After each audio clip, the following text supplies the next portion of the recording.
अस्सलाम वालेकुम। आपने क्लाइंट को प्रॉपर्टी शो कर दी। प्रॉपर्टी देखने के बाद क्लाइंट के जहन में बहुत सारे सवालात होंगे, बहुत सारे ऑब्जेक्शंस होंगे। वो ऑब्जेक्शंस आप कैसे हैंडल करेंगे, इस बारे में हम बात करेंगे आज की इस वीडियो में। लेकिन उससे पहले आपसे गुजारिश है कि अगर आप मेरे चैनल पर नए हैं तो बराए मेहरबानी मेरे चैनल को सब्सक्राइब कर लें और साथ में लगा बेल आइकन भी दबा दें ताकि मेरी हर आने वाली वीडियो आप तक सबसे पहले पहुंचे। मेरा चैनल रियल एस्टेट से मुतालिक है और यहाँ पर सिर्फ रियल एस्टेट से मुतालिक ही बात की जाती है। हमारी आज की वीडियो बेसिकली हमारी लास्ट वीडियो का पार्ट 2 है। इसमें हम बात कर रहे थे guidelines for nu real estate agents. तो उसमें लास्ट वीडियो में हमने ये देखा था कि एक रियल एस्टेट एजेंट किस तरीके से काम करता है। सबसे पहले वो अपने एरिया में प्रॉपर्टीज़ फॉर सेल के एक डेटाबेस बनाता है। उस डेटाबेस को लाके वो इंटरनेट पर मुख्तलिफ वेबसाइट्स में जैसे फेसबुक में पोस्ट करता है या व्हाट्सएप ग्रुप्स के ज़रिए वो उसकी तशहीर करता है। उस तशहीर के बाद क्लाइंट उससे कांटेक्ट करते हैं, वो उनको इनवाइट करता है, उसके बाद उनको प्रॉपर्टी दिखाता है। प्रॉपर्टी दिखाने तक हमने लास्ट वीडियो में देखा था कि वो किस तरीके से हैंडल करता है। अब आज की वीडियो में हम देखेंगे कि प्रॉपर्टी देखने के बाद क्लाइंट के जहन में बहुत सारे सवालात हो सकते हैं, बहुत सारे उस प्रॉपर्टी के ऊपर ऑब्जेक्शंस हो सकते हैं। उन ऑब्जेक्शंस को आप कैसे हैंडल करेंगे? तो सबसे पहले तो आपने ये करना है कि आपने क्लाइंट को प्रॉपर्टी दिखाई, क्लाइंट प्रॉपर्टी देख के घर चला गया। आपने 24 घंटे के अंदर अंदर उस क्लाइंट को फ़ोन करना है। आपने उसको छोड़ नहीं देना, आपने 24 घंटे के अंदर उसको फ़ोन करना है। बिकॉज अगर आपने याद नहीं दिलाया तो वो कभी आपको कॉल नहीं करेगा। अगर करेगा भी तो उसके चांस बहुत कम होंगे, क्योंकि ये मसरूफ़ ज़माना है, यहाँ लोगों के पास टाइम नहीं है। आप बिज़नेस कर रहे हैं, आपका ये बिज़नेस है, उसका तो नॉर्मल विज़िट भी हो सकता है, वो और स्टेट एजेंट्स के पास भी गया होगा, लेकिन आपको उसको अपने पास ही लेकर आना है। तो आप उसको 24 घंटे के अंदर अंदर फ़ोन करेंगे। फ़ोन करके आप उससे पूछेंगे कि सर आपको जो मैंने प्रॉपर्टीज़ दिखाई थी उसमें से कौन सी प्रॉपर्टी आपको पसंद आई। आपने ये कभी नहीं पूछना कि आपको प्रॉपर्टी पसंद आई या नहीं आई। आपने हमेशा ऐसा सवाल करना है कि उसका जवाब वो पॉजिटिव में दे। आपने उससे पूछना है कि कल जो मैंने आपको 2-3 प्रॉपर्टीज़ दिखाई थी उसमें से कौन सी प्रॉपर्टी आपको पसंद आई। अगर तो वो कहता है कि नहीं मुझे कोई भी पसंद नहीं आई, देखिए दो बातें हो सकती हैं, या तो वो कह सकता है कि मुझे कोई भी पसंद नहीं आई, तो आप उसको फ़ौरन ही, जो मैंने आपको लास्ट वीडियो में सिखाया था कि आपके पास एटलीस्ट 250 से 300 तक प्रॉपर्टीज़ जो है वो फॉर सेल आपकी लिस्ट में होनी चाहिए। तो आप उसको फ़ौरन ही दूसरी प्रॉपर्टी ऑफर करें। आप उसको बोलेंगे ठीक है सर कोई मसला नहीं, अगर आपको पसंद नहीं आई तो मैं आपको दूसरी प्रॉपर्टी दिखाता हूँ। अगर वो दूसरी कंडीशन ये है कि अगर वो कहता है कि हाँ यार मुझे फ़लाँ वाली प्रॉपर्टी पसंद आई है लेकिन उसके बारे में मुझे कुछ कंसर्न है, तो आप उसको कहें कि ठीक है सर बहुत अच्छी बात है, आपको कंसर्न है, मैं आपके कंसर्न दूर करने के लिए यहाँ बैठा हूँ, आप ऐसा करें मेरे साथ एक मीटिंग रख लें। आप फ़ौरन कोशिश करें कि उसके साथ जल्द अज जल्द एक मीटिंग फ़िक्स करें। ठीक है, अब उसको मीटिंग तक लेकर आना है। मीटिंग में वो आ गया तो समझ लें कि वो क्लाइंट जो है वो काफ़ी सीरियस है। देखें आपने इससे पहले जो भी काम किया है, आपने प्रॉपर्टी का डेटाबेस बनाया, उसको जो आपने पोस्ट किया, पोस्ट करने के बाद आपको कॉल्स आई, कॉल्स आने के बाद आपने एक क्लाइंट को बुलाया, उसको प्रॉपर्टी दिखाई। ये तकरीबन पूरी डील का 80% काम आप कर चुके हैं, लेकिन जो पैसा आना है आपके पास वो इस 20% काम से आना है जो कि अभी आपने करना है। आपने उसको मीटिंग में बुलाया। मीटिंग में आपने उससे क्या बात करनी है? मीटिंग में आपने उससे ये बात करनी है कि जी सर बताइए क्या ऑब्जेक्शंस हैं आपके।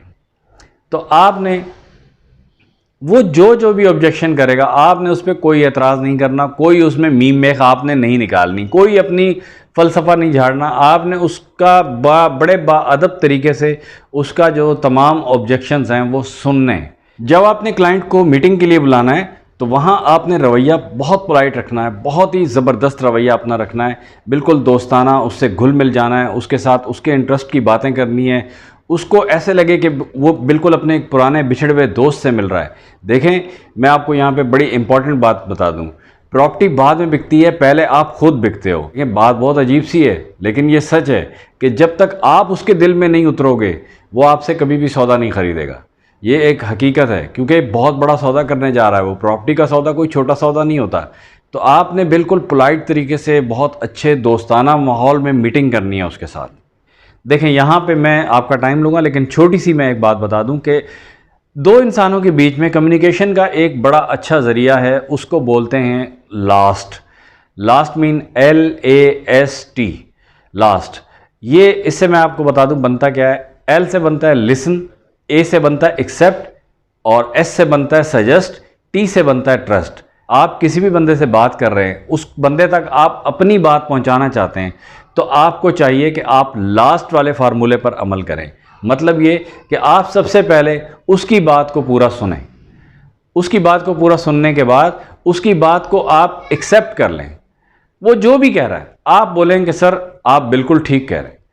अगर आपने उसकी बात को एक्सेप्ट नहीं किया और उसकी बात को आपने क्रॉस कर दिया, तो अब आगे कुछ नहीं होने वाला। वो अब तमाम अपनी एनर्जी अपने आप को सच साबित करने में लगा देगा और आप तमाम अपनी एनर्जी उसको झूठा साबित करने में लगा दोगे, तो नतीजा कुछ भी नहीं निकलेगा। तो इसलिए ये एक इफेक्टिव कम्युनिकेशन का तरीका है लास्ट। इसमें होता है कि सबसे पहले आप उसकी बात सुने, सुनने के बाद आप उसको एक्सेप्ट कर लें। एक्सेप्ट करने के बाद आप उसको सजेशन दें कि देखें सर आप बिल्कुल ठीक कह रहे हैं, लेकिन अगर जहाँ तक मेरा मानना है, जहाँ तक मेरा एक्सपीरियंस है, जहाँ तक मार्केट की रिसर्च है, जहाँ तक लोगों का मानना है, वो ऐसे है सर। अगर हम इसको ऐसे करके देख लें, आप इसको ऐसे इस एंगल से देखें, तो देखें आपको कैसा लगता है। आप उसको सजेस्ट करें।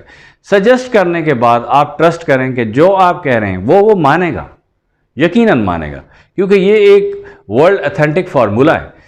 तो हम बात कर रहे थे कि आपने क्लाइंट के साथ कैसे बात करनी है। क्लाइंट का आपने सारे ऑब्जेक्शन सुनने हैं, ना सिर्फ सुनने बल्कि पैड पे लिखने हैं। आप एक पैड ले लें, उसके ऊपर आपको उसको बोलें कि जी सर आपको बताइए क्या क्या ऑब्जेक्शंस हैं आप। वो बोलेगा यार ये प्रॉपर्टी महंगी है, आपने लिख लिया ठीक है जी, कॉस्टली है। वो बोलेगा सर यार ये प्रॉपर्टी के बारे में मुझे जो ना ये एक ऑब्जेक्शन है एक्स ए, आपने लिख लिया जी ये ऑब्जेक्शन है। फिर बोलेगा कि मुझे ये भी ऑब्जेक्शन है, आपने लिख दिया कि जी ये भी ऑब्जेक्शन है।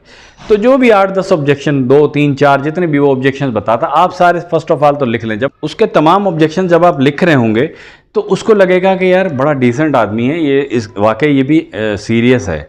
जैसे आपको लग रहा है कि वो बंदा जब आपसे मीटिंग करने आ गया है तो वो सीरियस है, इस तरह उसको भी लगना चाहिए कि आप भी सीरियस हैं। तो आप उसके सारे ऑब्जेक्शंस लिख लें।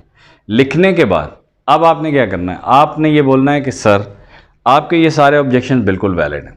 अब ये मुझे बताइए कि अगर ये सारे जो ऑब्जेक्शंस हैं, अगर मैं इनका सॉल्यूशंस आपको दे देता हूं, तो क्या आज आप फाइनल कर देंगे सर? आज आप टोकन करा देंगे?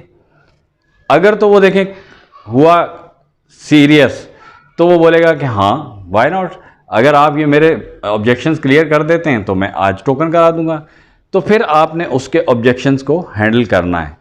लेकिन अगर वो कहता है कि नहीं अभी मैंने घर में मशवरा करना है, अभी मैंने बीवी को दिखाना है, मैंने बाबा को दिखाना है, तो आप उसको छोड़ दें। आप उसको कहें कि ठीक है सर आप पहले ये दिखा लें जिस चीज़ को दिखाना है, जिससे आपने बात करनी है कर लें।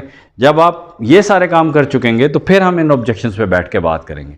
अभी आपने ऑब्जेक्शंस पे बात नहीं करनी। आपने ऑब्जेक्शंस पे कब बात करनी है? जब वो बिल्कुल रेडी हो टोकन कराने के लिए, कि जैसे ही आप उसके ऑब्जेक्शंस अभी बैठे बैठाए क्लियर करेंगे तो वो टोकन करवा देगा। लेकिन अगर वो बोलता है कि नहीं मैं अभी मैं मशवरा मैंने करना है, तो फिर आप उसको ऑब्जेक्शंस को डील नहीं करेंगे। क्योंकि अगर आपने अभी ऑब्जेक्शंस को डील किया तो फिर वो जब दोबारा आएगा तो वो इन ऑब्जेक्शंस के आंसर में से बहुत सारे ऑब्जेक्शन निकाल के लेके आएगा। तो आप यहाँ पे इतने फालतू नहीं हैं कि आप इस तरह के लोगों को इस तरह के इंटरव्यूज़ देते रहें कि जी आप मुझे ये बता दें, आप मुझे ये बता दें। That's not right. ठीक है, अब क्या करना है? अगर वो बोलता है कि हाँ अगर आप मेरे ये ऑब्जेक्शंस हैंडल कर देते हैं, अभी क्लियर कर देते हैं, तो मैं अभी के अभी टोकन कराने को तैयार हूं। तो अब आपने ऑब्जेक्शंस कैसे क्लियर करना है? आपने ये बोलना है कि सर आप मुझे ये बताएं कि इन सारे ऑब्जेक्शंस में से सबसे मेजर ऑब्जेक्शन आपका क्या है? सबसे जो बड़ा ऑब्जेक्शन है ना, जो हल ना हो तो आप बिल्कुल नहीं खरीदेंगे प्रॉपर्टी, वो बता दें। सबसे पहले उस पर बात करते हैं। देखें उसके जितने भी ऑब्जेक्शंस होंगे ना, वो सारे के सारे प्राइस पे ही होंगे।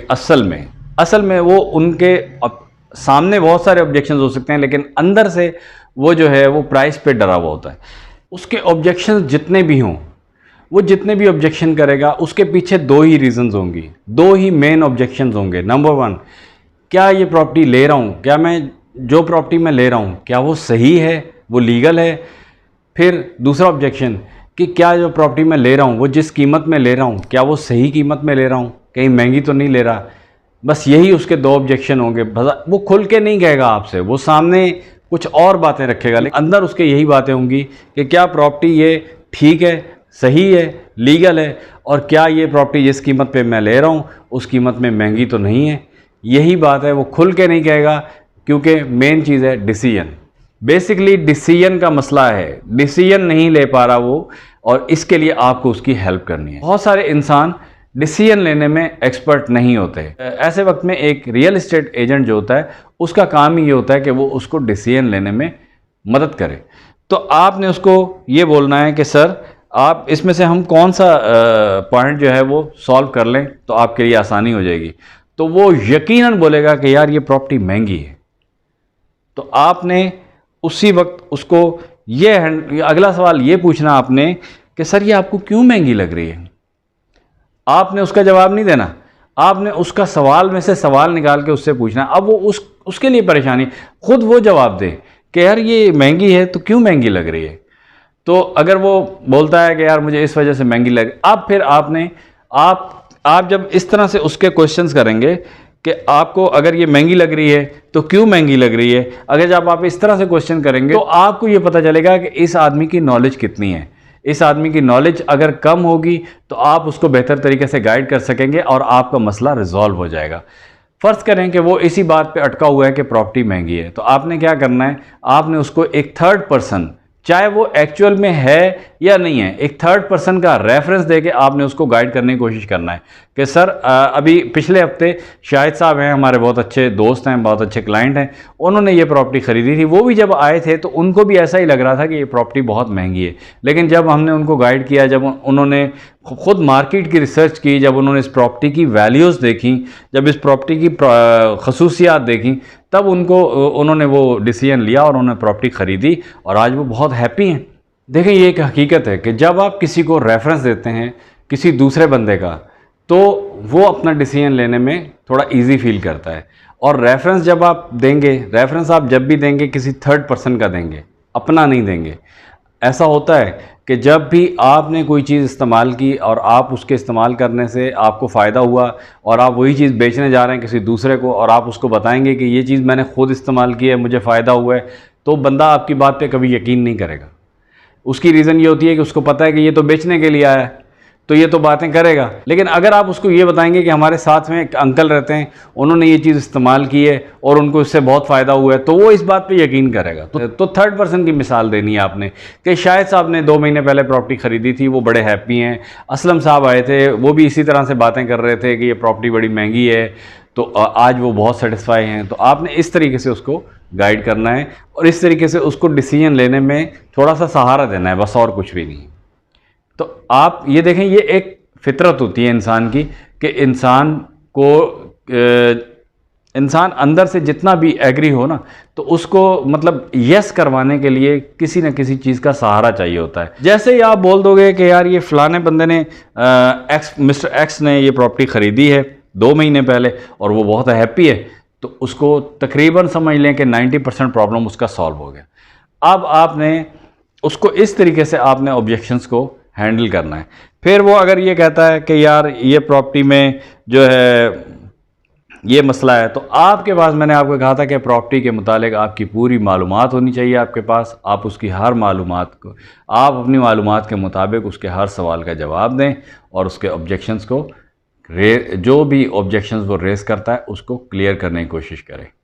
होपफुली आप समझ गए होंगे कि आपने कस्टमर के ऑब्जेक्शन को किस तरह से हैंडल करना और किस तरह से उसके सवालों के जवाब देने हैं। तो आज की वीडियो में इतना ही, मिलते हैं नेक्स्ट वीडियो में। तब तक के लिए आपसे गुजारिश है कि आप मेरे चैनल को ज़रूर सब्सक्राइब कर लें और सब्सक्राइब के साथ साथ एक बेल आइकन है उसको भी ज़रूर दबा दें ताकि मेरी हर आने वाली वीडियो आप तक सबसे पहले पहुँचे, क्योंकि आपकी ट्रेनिंग के लिए मैं ये सारी वीडियोज़ रिकॉर्ड कर रहा हूँ। अगर आपको फ़ायदा होगा तो यकीन करें मुझे बहुत खुशी होगी।